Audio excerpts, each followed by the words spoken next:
What is the Safe Schools program teaching your kids? We were recently contacted by Amara, a high school student who was concerned about the content of a lesson she was required to participate in as part of the Safe Schools program. The following shows parts of the online video and what is being taught to Australian school children. Hi everyone, welcome to the fourth lesson in Healthy Relationships. The lesson quickly seeks to differentiate between a person's genitals and their gender. So gender is the socially constructed side, so it's not a scientific fact. The teacher is actually telling the students that there is no scientific basis to determining a person's gender, and it is simply something made up by society. Obviously this is completely untrue, but it doesn't stop there.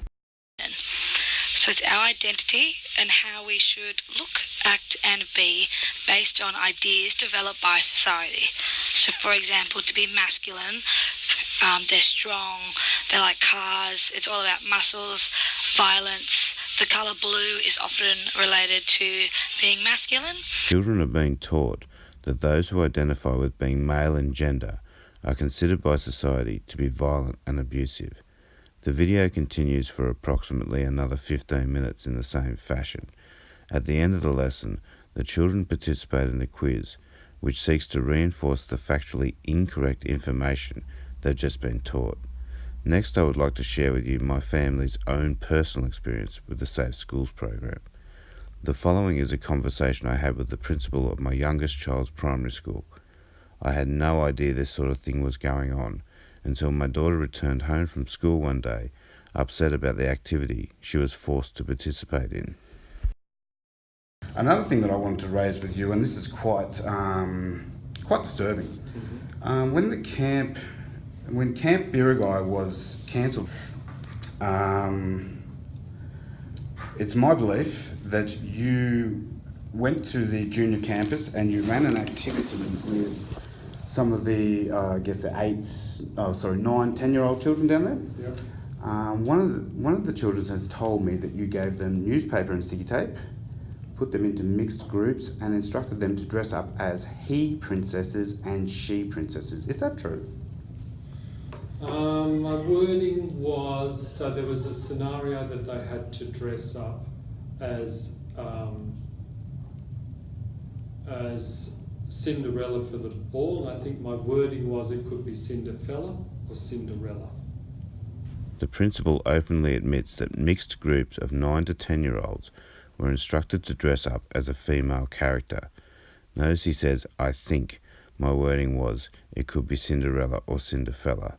This is completely untrue, and not the first time this principal has barefaced lied to me.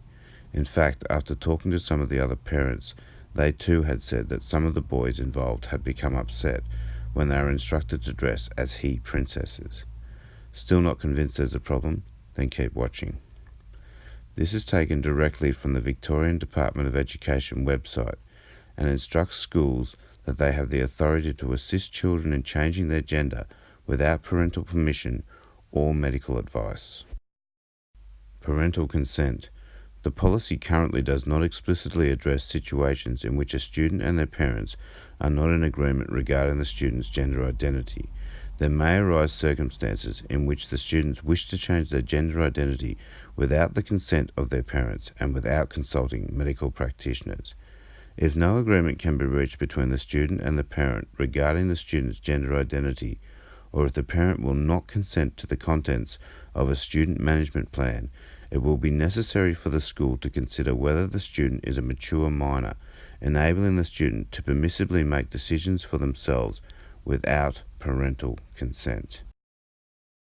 So basically, if your child decides they want to change their gender and you don't approve, their school can intervene and help them with the gender transition process without your permission or medical supervision. If you're a parent of a school-aged child in Australia, you need to start asking questions about the Safe Schools program. Don't leave it until it's too late. Make sure you check us out on Facebook. Stand Up for Australia.